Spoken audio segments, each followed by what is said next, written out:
Family doctor ಆಗಿ ನನಗೆ ಈ ತರ ಮಾಡಬಾರ್ದಿತ್ತು, ಕಾಪರ್ಟಿ ಹಾಕಿದ್ರು.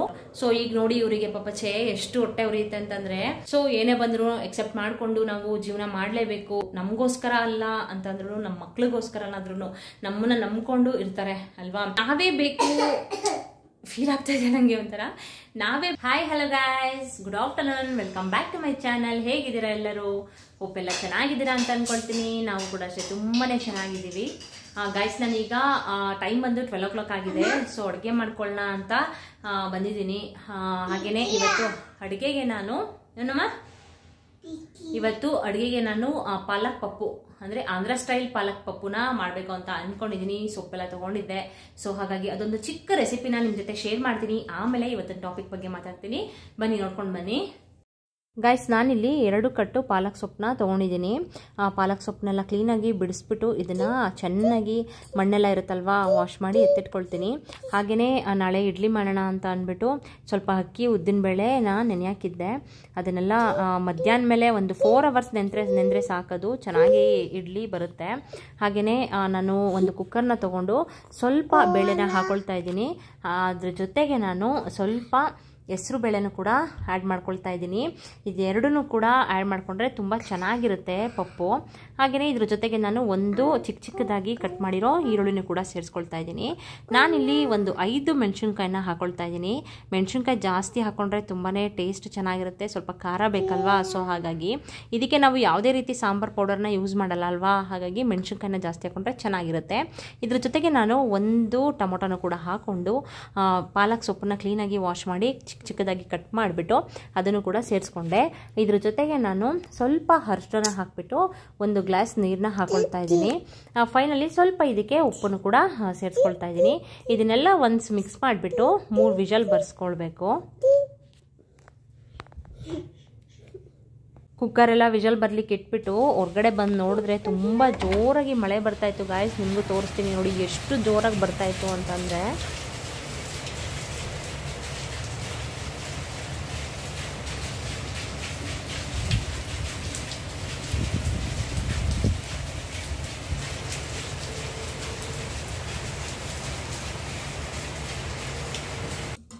ನೋಡಿ ಇಲ್ಲಿ ಬೇಳೆ ಮತ್ತು ಸೊಪ್ಪು ಹಾಗೆಯೇ ಟೊಮೊಟೊ ಎಲ್ಲ ಚೆನ್ನಾಗಿ ಬೆಂದಿತ್ತು.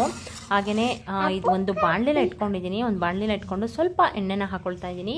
ಎಣ್ಣೆ ಚೆನ್ನಾಗಿ ಕಾದ್ಮೇಲೆ ಇದಕ್ಕೆ ಸ್ವಲ್ಪ ಸಾಸಿವೆ ಹಾಗೆಯೇ ಜೀರಿಗೆನೂ ಕೂಡ ಹಾಕೊಳ್ತಾ ಇದ್ದೀನಿ.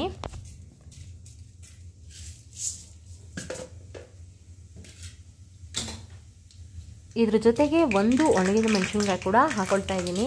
ಹಾಗೆಯೇ ಸ್ವಲ್ಪ ಕರಿಬೇವು ಸೊಪ್ಪನ್ನು ಹಾಕ್ಕೊಂಡು ಇದ್ರ ಜೊತೆಗೆ 1 ಗೆಡ್ಡೆ ಬೆಳ್ಳುಳ್ಳಿನೂ ಕೂಡ ಸಿಪ್ಪೆಲ್ಲ ಬಿಡಿಸ್ಬಿಟ್ಟು ಅದನ್ನು ಕೂಡ ಹಾಕ್ಕೊಂಡು ಚೆನ್ನಾಗಿ ಫ್ರೈ ಮಾಡ್ಕೊಳ್ತಾ ಇದ್ದೀನಿ. ಇದೆಲ್ಲ ಚೆನ್ನಾಗಿ ಫ್ರೈ ಆದಮೇಲೆ 1 ಗೆಡ್ಡೆ ಈರುಳ್ಳಿನೂ ಕೂಡ ಚಿಕ್ಕದಾಗಿ ಸ್ಲೈಸ್ನಾಗಿ ಕಟ್ ಮಾಡಿಕೊಂಡು ಅದನ್ನು ಕೂಡ ಆ್ಯಡ್ ಮಾಡಿಕೊಂಡು ಇದು ಕಂದು ಬಣ್ಣ ಬರೋವರೆಗೂ ಕುಟ್ಕೊಳ್ತೀನಿ. ನೋಡಿ ಇಷ್ಟು ಫ್ರೈ ಮಾಡ್ಕೊಂಡ್ರೆ ಸಾಕು. ಇದಕ್ಕೆ ನಾನು ಬೇಳೆ ಮತ್ತು ಸೊಪ್ಪು ಕೂಗಿಸ್ಕೊಂಡಿದ್ನಲ್ಲ ಅದನ್ನು ಕೂಡ ಆ್ಯಡ್ ಮಾಡ್ಕೊಳ್ತಾ ಇದ್ದೀನಿ. ನಿಮ್ಗೆ ಎಷ್ಟು ರುಚಿಗೆ ತಕ್ಕಷ್ಟು ಉಪ್ಪು ಬೇಕೋ ಅಷ್ಟನ್ನು ಹಾಕ್ಕೊಳ್ಳಿ. ನಾನು ಆವಾಗಲೇ ಹಾಕಿದ್ನಲ್ಲ ಅಷ್ಟೇ ಸಾಕು. ಹಾಗೆಯೇ ಇದನ್ನು ಒಂದು ಕುದಿ ಬರಲಿಕ್ಕೆ ಬಿಟ್ಟರೆ ಸಾಕು. ಫೈನಲಿ ಇದಕ್ಕೆ ಕೊತ್ತಂಬರಿ ಸೊಪ್ಪನ್ನು ಕೂಡ ಆ್ಯಡ್ ಮಾಡ್ಕೊಳ್ತಾ ಇದ್ದೀನಿ. ಫೈನಲಿ ಪಾಲಕ್ ಪಪ್ಪು ರೆಡಿ ಆಯಿತು. ಇದಂತೂ ಕಾಂಬಿನೇಷನ್ ತುಂಬಾ ಚೆನ್ನಾಗಿರುತ್ತೆ ಗಾಯ್ಸ್, ರೈಸಿಗೂ ಚೆನ್ನಾಗಿರುತ್ತೆ. ನೀವು ಒಂದ್ಸಲ ಇದನ್ನು ಮನೆಯಲ್ಲೇ ಟ್ರೈ ಮಾಡಿ ಗಾಯ್ಸ್. ಅಡುಗೆಲ್ಲ ಮುಗಿಸ್ಕೊಂಡು ಊಟ ಕೂಡ ಮಾಡಿಕೊಂಡೆ. ಮಧ್ಯ ನಿಮಗೆ ತೋರಿಸ್ದೆ ಜೋರು ಮಳೆ ಬಂತು. ವೆದರ್ ಅಂತೂ ನಿಜವಾಗ್ಲೂ ಖರಾಬ್ ಆಗಿದೆ ಅಂತಾನೆ ಹೇಳ್ಬೋದು. ಈಗಂತೂ ತುಂಬಾನೇ ಡೆಂಗ್ಯೂ ಜ್ವರ ಎಲ್ಲ ಜಾಸ್ತಿ ಆಗಿದೆ ಅಲ್ವಾ. ಸೊ ಹಾಗಾಗಿ ಮಕ್ಕಳನ್ನ ಹುಷಾರಾಗಿ ನೋಡ್ಕೊಳ್ಳಿ. ಆಮೇಲೆ ಇನ್ನೊಂದು ಟಿಪ್ಸ್ನ ಹೇಳಲಿಕ್ಕೆ ಇಷ್ಟಪಡ್ತೀನಿ ನಿಮಗೆ. ಮಕ್ಕಳಿಗೆ ನೀವು ನೈಟು ಮಲಗಬೇಕಾದ್ರೆ ಕೈಗೆ ಮತ್ತೆ ಕಾಲಿಗೆ, ಸೊ ಶೋಲ್ಡರ್ ಎಲ್ಲ ಕವರ್ ಆಗಿರುತ್ತೆ ಅಲ್ವಾ, ಕೈಗೆ ಮತ್ತೆ ಇಲ್ಲಿ ಎಲ್ಲಿ ಎಷ್ಟು ಕೈ ನಿಮ್ಗೆ ಕಾಣಿಸ್ತಿದೆ ಅಷ್ಟ ಮತ್ತೆ ಕಾಲಿಗೆ ನೀವು ಮಕ್ಕಳಿಗೆ ಡೈಲಿ ಕೊಬ್ಬರಿ ಎಣ್ಣೆನ ಹಚ್ಚಿ ಮಲ್ಕೊಳ್ಬೇಕಾದ್ರೆ, ಓಕೆನಾ. ಸೊ ಹಾಗೆ ನೀವು ಕೂಡ ಹಚ್ಕೊಳ್ಳಿ. ಸಂಜೆನೆ ಹಚ್ಕೊಂಡ್ರೆ ಬೆಟರ್ ಅಂತ ಅನ್ಸುತ್ತೆ, ಯಾಕಂದ್ರೆ ಸಂಜೆ ಮೇಲೆ ಅಲ್ವಾ ಸ್ಟಾರ್ಟ್ ಆಗೋದು ಸೊಳ್ಳೆಗಳು. ಸೊ ಹಾಗಾಗಿ ಸಂಜೆ ಮೇಲೆ ಅದನ್ನ ಹಚ್ಕೊಂಡ್ರೆ ಅದು ಕಡಿದ್ರು ಕೂಡ ನಮ್ಗೆ ಜಾಸ್ತಿ ಅದು ಪೇನ್ ಆಗೋದಿಲ್ಲ. ಜೊತೆಗೆ ನಮ್ಗೆ ಜ್ವರ ಏನಾದ್ರೂ ಬರುತ್ತಲ್ವಾ, ಈಗ ಡೆಂಗ್ಯೂ ಜ್ವರ ಜಾಸ್ತಿ ಆಗಿದೆ ಅಲ್ವಾ. ಸೊ ಅದನ್ನೆಲ್ಲ ಸ್ವಲ್ಪ ತಡೆಗಟ್ಟಲಿಕ್ಕೆ ಈ ತರ ಕೊಬ್ಬರಿ ಎಣ್ಣೆನ ಹಚ್ಚೋದ್ರಿಂದ ತುಂಬಾನೇ ಒಳ್ಳೇದು, ಓಕೆನಾ. ಸೊ ಹಾಗಾಗಿ ಈ ಟಿಪ್ಸ್ ನಿಮ್ಗೆ ಯೂಸ್ಫುಲ್ ಆಗುತ್ತೆ ಅಂತ ಅನ್ಕೊಳ್ತೀನಿ. ಇದನ್ನ ಟ್ರೈ ಮಾಡಿ ಒಮ್ಮೆ, ಮಕ್ಕಳಿಗೆಲ್ಲ ಹಚ್ಚಿ ನೀವು ಕೂಡ ಹಚ್ಕೊಳ್ಳಿ. ಹಾಗೇನೆ ಗೈಸ್ ಬನ್ನಿ ವೆದರ್ ತೋರಿಸ್ತೀನಿ ಯಾವ ರೀತಿ ಇದೆ ಅಂತ.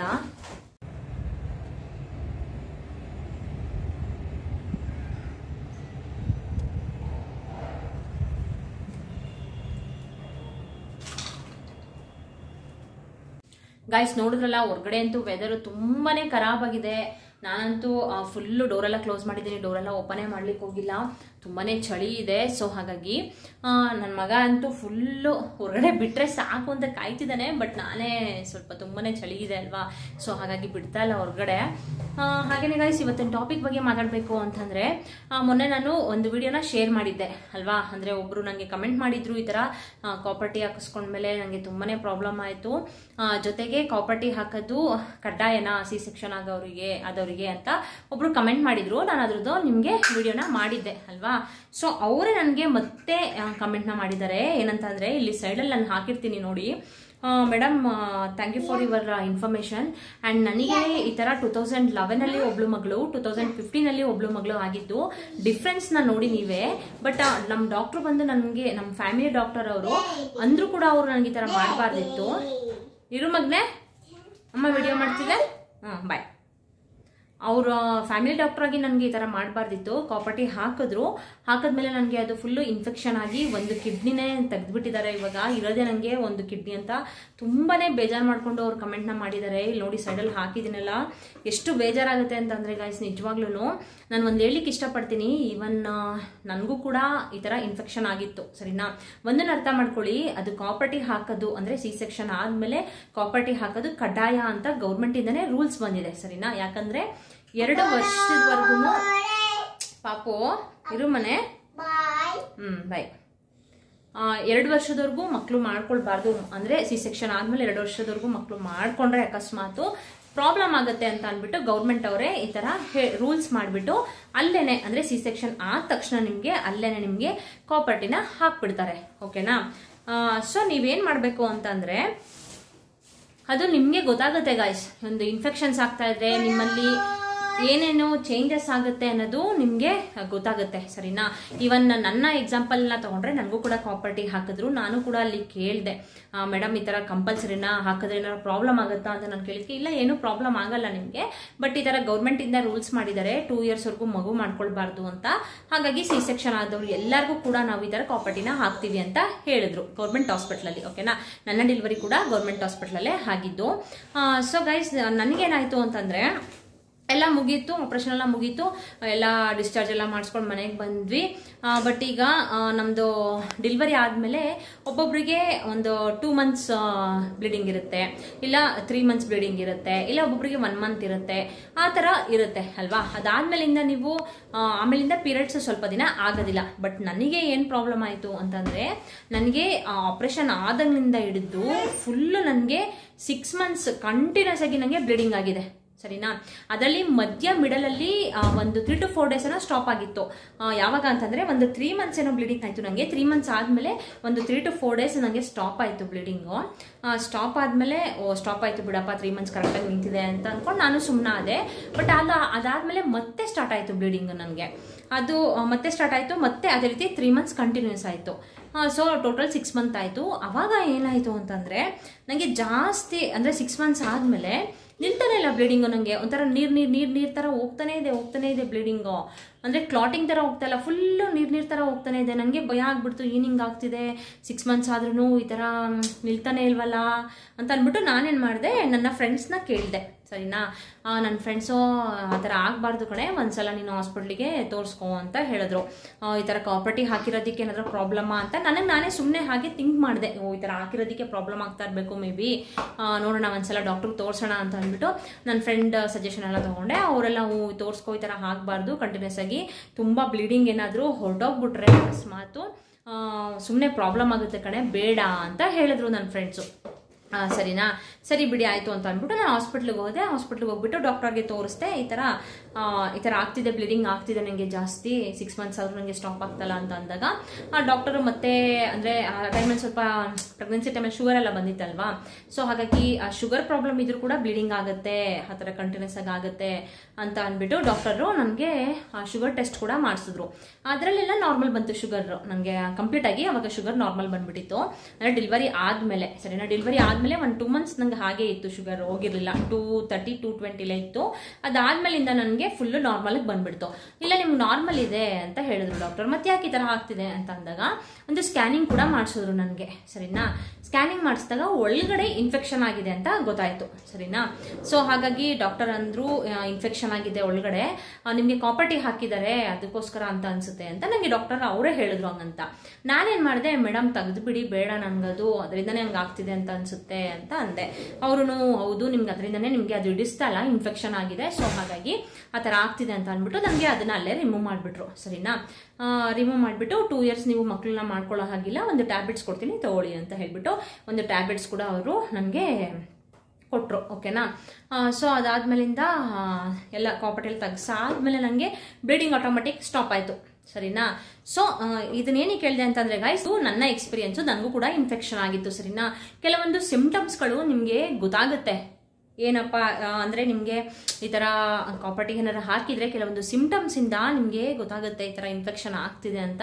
ನೀವು ಅರ್ಥ ಮಾಡಿಕೊಂಡು ಅದನ್ನು ಹೋಗಿ ಡಾಕ್ಟರ್ ಹತ್ರ ತೋರಿಸ್ಬಿಟ್ಟು ನೀವು ತೆಗೆಸ್ಬಿಡಿ ಅದನ್ನು, ಸರಿನಾ. ತೆಗೆಸ್ಬಿಟ್ಟು ನೀವು ಆರಾಮಾಗಿ 2 years ಅಂತೂ ನೀವು ಮಕ್ಕಳು ಮಾಡ್ಕೊಂಡ್ರೆ ಪ್ರಾಬ್ಲಮ್ ಅಂತ ಹೇಳಿದಾರಲ್ವಾ. ಸೊ ನೀವು ಒಂದು ಟ್ಯಾಬ್ಲೆಟ್ಸ್ ತಗೊಳ್ಳೋದಾಗಿರಬಹುದು, ಆ ಥರ ಎಲ್ಲ ನೀವು ಹಂಗೆ ಮ್ಯಾನೇಜ್ನ ಮಾಡ್ಕೊಳ್ಬೇಕಾಗತ್ತೆ. ಆ ಥರ ನೀವೇನಾದರೂ ಮ್ಯಾನೇಜ್ ಮಾಡ್ಕೊಳ್ಳಿಲ್ಲ ಅಂತಂದರೆ ಸುಮ್ಮನೆ ಮತ್ತೆ ಪ್ರಾಬ್ಲಮ್ ಆಗಿಬಿಡುತ್ತೆ. ಸೊ ಇನ್ಫೆಕ್ಷನ್ ಏನಾದರೂ ಆಗಕ್ಕಿಂತ ಮುಂಚೆ ನೀವು ಅದನ್ನು ತೆಗೆಸ್ಬಿಟ್ಟು ಆರಾಮಾಗಿ ಕೆಲವೊಂದು ಸಿಂಪ್ಟಮ್ಸ್ಗಳು ಗೊತ್ತಾಗುತ್ತೆ, ಸರಿನಾ. ಗೊತ್ತಾಗಾದ್ಮೇಲೆ ಸಡನ್ ಆಗಿ ಹಾಸ್ಪಿಟಲ್ ಹೋಗಿ ಡಾಕ್ಟರ್ಗೆ ಹೇಳ್ಬಿಟ್ಟು ಈ ಥರ ಇದೆ ಅಂತ ಅಂದ್ಬಿಟ್ಟು ನಮಗೆ ಬೇಡ ಅಂತ ಹೇಳ್ಬಿಟ್ಟು ನೀವು ತೆಗೆಸ್ಬಿಡೋದು ಬೆಟರ್.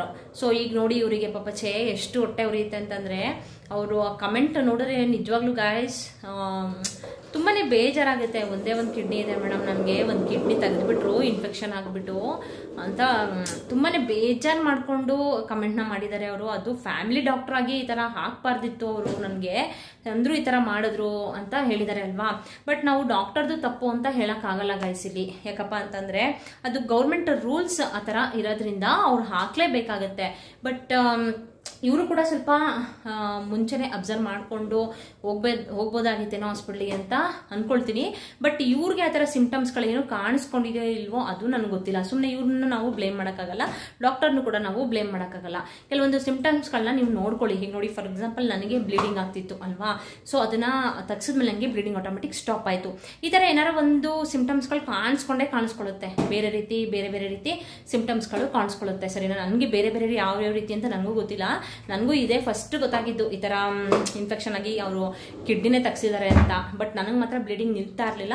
ಸೊ ನಾನು ತೆಗ್ಸಿದ್ಮೇಲೆ ನನಗೆ ಸ್ಟಾಪ್ ಆಯಿತು, ಸರಿನಾ. ಸೊ ಗಾಯ್ಸ್ ಆರಾಮಾಗಿ ಹುಷಾರಾಗಿ ಹೆಲ್ತ್ನ ನೋಡ್ಕೊಳ್ಳಿ. ಕಾಪರ್ ಟಿ ಏನಾದರೂ ಹಾಕಿಸ್ಕೊಂಡ್ರೆ ಕೇರ್ಫುಲ್ಲಾಗಿ ನೋಡ್ಕೊಳ್ಳಿ, ಹೆಲ್ತ್ನ ನೋಡ್ಕೊಳ್ಳಿ. ನಿಜವಾಗ್ಲೂ ನಮ್ಮ ಬಾಡಿನಲ್ಲಿ ಒಂದೊಂದು ಪಾರ್ಟ್ಸ್ ಅನ್ನೋದು ತುಂಬಾ ಇಂಪಾರ್ಟೆಂಟ್ ಆಗಿರುತ್ತೆ ಅಲ್ವಾ. ಅದು ಕಿಡ್ನಿ ಅನ್ನೋದು ತುಂಬಾ ಇಂಪಾರ್ಟೆಂಟ್ ಆಗಿರುತ್ತೆ. ಸೊ ಹಾಗಾಗಿ ನೋಡ್ಕೊಳ್ಳಿ ಹುಷಾರಾಗಿ. ಹಾಗೇನೆ ಕಮೆಂಟ್ ಮಾಡಿದ್ರಲ್ಲ, ಅವರು ದಯವಿಟ್ಟು ಬೇಜಾರು ಮಾಡ್ಕೊಳ್ಳೋಕೆ ಹೋಗ್ಬೇಡಿ. ಏನು ಮಾಡ್ತೀರಾ, ಎಲ್ಲ ಮನೆ ಬರಹ ಅಲ್ವಾ. ಸೊ ಏನೇ ಬಂದರೂ ಎಕ್ಸೆಪ್ಟ್ ಮಾಡಿಕೊಂಡು ನಾವು ಜೀವನ ಮಾಡಲೇಬೇಕು, ಮುಂದೆ ನಡಿಲೇಬೇಕು, ಬದುಕಲೇಬೇಕು. ನಮಗೋಸ್ಕರ ಅಲ್ಲ ಅಂತಂದ್ರೂ, ನಮ್ಮ ಮಕ್ಳಿಗೋಸ್ಕರ ಅನ್ನಾದ್ರೂ ನಮ್ಮನ್ನು ನಂಬ್ಕೊಂಡು ಇರ್ತಾರೆ ಅಲ್ವಾ. ಈಗ ಒಂದು 1 month 2 months ಬ್ಯಾಕಲ್ಲಿ ಇವರು ಯಾರಪ್ಪ ಅವರು, ಅದಿತಿ ಪ್ರಭುದೇವ ಅವರು ಒಂದು ಹಾಕಿದ್ರು ಆಯಿತಾ. ಅಂದರೆ ಒಂದು ರೀಲ್ಸ್ನ ಅಪ್ಲೋಡ್ ಮಾಡಿದರು. ನಾನು ಕೂಡ ಅದಕ್ಕೆ ರೀಲ್ಸ್ ಮಾಡಿದ್ದೀನಿ. ನಮ್ಮನ್ನ ನಂಬ್ಕೊಂಡು ಯಾರು ಇದ್ದಾರೆ ಅಂತಂದರೆ ಅದು ನಮ್ಮ ಮಗು ಮಾತ್ರ, ಓಕೆನಾ. ನಾವೇ ಬೇಕು, ಫೀಲ್ ಆಗ್ತಾ ಇದೆ ನನಗೆ ಒಂಥರ. ನಾವೇ ಬೇಕು ಅಂತ ನೀನೇ ಬೇಕು ಅಂತ ಹೇಳೋದು ಮಗು ಮಾತ್ರ, ಅದು ನಮ್ಮ ಮಗು ಮಾತ್ರ ಅಂತ ಅವರು ಒಂದು ರೀಲ್ಸ್ನ ಹಾಕಿದ್ರು. ತುಂಬಾ ಇದಾಯಿತು ಗೈಸ್, ಖುಷಿ ಆಯಿತು. ಜೊತೆಗೆ ಆ ರೀಲ್ಸ್ ನೋಡ್ತಾ ಇದ್ರೆ ತುಂಬಾ ಬೇಜಾರು ಕೂಡ, ಕಣ್ಣಲ್ಲಿ ನೀರು ಕೂಡ ಬರ್ತಾ ಇತ್ತು. ನಾನು ಕೂಡ ರೀಲ್ಸ್ನ ಮಾಡಿ ಅಪ್ಲೋಡ್ ಮಾಡಿದ್ದೆ, ಸರಿನಾ. ಸೊ ಹಾಗಾಗಿ ನಮಗೋಸ್ಕರ ಅಲ್ಲ ಅಂತಂದ್ರೂ ಅಟ್ಲೀಸ್ಟ್ ನಮ್ಮ ಮಕ್ಳಿಗೋಸ್ಕರನಾದರೂ ನಾವು ಬದುಕಬೇಕು, ಜೀವನ ನಡೆಸಬೇಕು ಅಂತಂದರೆ ನಮ್ಮ ಹೆಲ್ತನ್ನ ನಾವು ಕೇರ್ಫುಲ್ಲಾಗಿ ನೋಡ್ಕೊಳ್ಬೇಕಾಗತ್ತೆ ಅಲ್ವಾ. ತಾಯಿ ಸಂಕಟ ತಾಯಿ ಆದವ್ರಿಗೆ ಗೊತ್ತಿರುತ್ತೆ ಅಂತ ಹೇಳ್ತಾರೆ ಅಲ್ವಾ. ಸೊ ಹಾಗಾಗಿ ನಮಗೂ ಕೂಡ ಅವಾಗೆಲ್ಲ ಅಷ್ಟು ಫೀಲ್ ಆಗ್ತಾ ಇರಲಿಲ್ಲ. ಏನೋ ಒಂದು ಹೇಳ್ತಿದ್ದಾರೆ ಬಿಡು ಅಂತ ಅಂದ್ಕೊಳ್ತಿದ್ವಿ. ಬಟ್ ನಾವು ತಾಯಿ ಆದಮೇಲೆ ಅದ್ರ ಬೆಲೆ ಏನು ಅಂತ ಗೊತ್ತಾಗೋದು. ಸೊ ಹಾಗಾಗಿ ಹೆಲ್ತನ್ನ ನೋಡ್ಕೊಳ್ಳಿ, ಕೇರ್ಫುಲ್ ಆಗಿರಿ. ಅದ್ರ ಜೊತೆಗೆ ಗಾಯ್ಸ್ ತುಂಬ ಜನ ಮಕ್ಕಳಿಲ್ಲ ಅಂತ ಕೂಡ ಸಫರ್ ಪಡ್ತಾ ಇದ್ದೀರಾ. ಅವ್ರಿಗೆಲ್ಲ ಒಂದು ವ್ರತದ ಬಗ್ಗೆ ಹಾಕಿದ್ದೀನಿ. ನಾನು ಪ್ರತಿಯೊಂದು ವಿಡಿಯೋಸಲ್ಲೂ ಹೇಳ್ತಾ ಇದ್ದೀನಿ, ದಯವಿಟ್ಟು ಯಾರು ಬೇಜಾರು ಮಾಡ್ಕೊಳಕ್ಕೆ ಹೋಗಬೇಡಿ. ಆಲ್ರೆಡಿ ಈ ವಿಡಿಯೋಸ್ನ ನೋಡ್ತಾ ಇರೋರು ಆ್ಯಂಡ್ ನೋಡಿರೋರು ಆಲ್ರೆಡಿ ಇದ್ರ ಟಾಪಿಕ್ ಬಗ್ಗೆ ಮೀನ್ಸ್ ಅಂದರೆ ಇದು ಗಣಪತಿ ವ್ರತದ ಬಗ್ಗೆ ಆದಷ್ಟು ಶೇರ್ ಮಾಡಿ. ನಿಮ್ಗೆ ಯಾರ್ಯಾರು ಗೊತ್ತು ಅವ್ರಿಗೆಲ್ಲ ಶೇರ್ ಮಾಡಿ.